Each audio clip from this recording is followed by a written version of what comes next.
আসসালামু আলাইকুম রহমতুল্লাহি ওবারাকাতু। প্রিয় দিনী ভাই ও বোনেরা, দেশ ও দেশের বাহিরে থেকে যে যেখান থেকে বসে আমার এই ভিডিওটি দেখছেন, সকলের কাছে অনুরোধ রইল পুরো ভিডিওটি দেখার জন্য। আজকে রান্নার মাঝখান দিয়ে আমি আপনাদেরকে একটি ছোট্ট হাদিসের গল্প শোনাচ্ছি। মনোযোগ সহকারে হাদিসটি শুনবেন। একদিন দুজন লোক এক বালককে টেনে ধরে হজরত ওমর রাদিয়াল্লাহু তাআলা আনহু এর দরবারে নিয়ে আসলে হজরত ওমর রাদিয়াল্লাহু তাআলা আনহু তাদের কাছে জানতে চাইলেন, ব্যাপার কি, কেন তোমরা একে এভাবে টেনে এনেছো?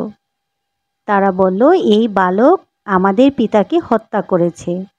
ওমর রাদিয়াল্লাহু তাআলা আনহু বালককে বললেন, তুমি কি সত্যি তাদের পিতাকে হত্যা করেছো? বালকটি বললে, হ্যাঁ, আমি তাদের বাবাকে হত্যা করেছি, তবে তা ছিল দুর্ঘটনাবশত। আমার উট তাদের বাগানে ঢুকে পড়েছিল এবং তা দেখে তাদের পিতা একটি পাথর ছুঁড়ে মারল, যা উটের চোখে লাগে। আমি দেখতে পাই যে উটটি খুবই কষ্ট পাচ্ছিল, যা দেখে আমি রাগান্বিত হই এবং একটি পাথর নিয়ে তার দিকে ছুঁড়ে মারি। পাথরটি তার মাথায় লাগে এবং সে মারা যায়।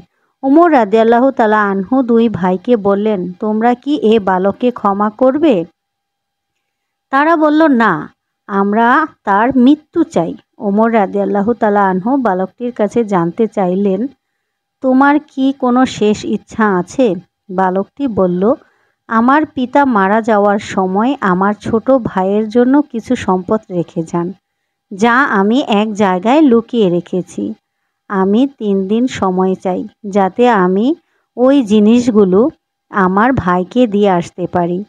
আমার কথা আপনি বিশ্বাস করুন। ওমর রাদিয়াল্লাহু তাআলা আনহু বললেন, আমি তোমাকে বিশ্বাস করতে পারি যদি তুমি একজন জামিন জোগাড় করতে পারো। সে নিশ্চয়তা দেবে যে তুমি ফিরে আসবে। বালকটি দরবারের চারদিকে তাকালো, কিন্তু এত মানুষের মধ্যে কেউই তার জামিন হলেন না। সবাই নিচের দিকে তাকিয়ে রইল। হঠাৎ দরবারের পেছন থেকে একটি লোক হাত উঠালো। তার হাত ছিল এটি। তিনি ছিলেন প্রখ্যাত সাহাবী আবু যর গিফারি রাদিয়াল্লাহু তাআলা আনহু। তিনি বললেন, আমি তার জামিন হব। চিন্তা করুন, জামিন মানে হলো, যদি বালকটি ফিরে না আসে তবে আবু যর গিফারি রাদিয়াল্লাহু তাআলা আনহুর শিরচ্ছেদ করা হবে। সুতরাং বালককে ছেড়ে দেওয়া হলো।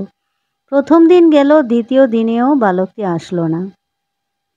তৃতীয় দিনে দুই ভাই আবু যর গিফারির রাদিয়াল্লাহু তাআলা আনহুর কাছে গেল। আবু যর রাদিয়াল্লাহু তাআলা আনহু বললেন, আমি মাগরিব পর্যন্ত অপেক্ষা করব।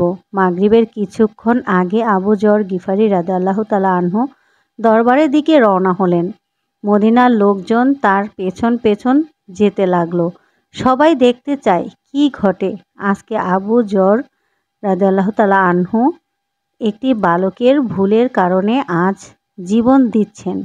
হঠাৎ আজানের কিছুক্ষণ আগে বালকটি দৌড়ে আসলো।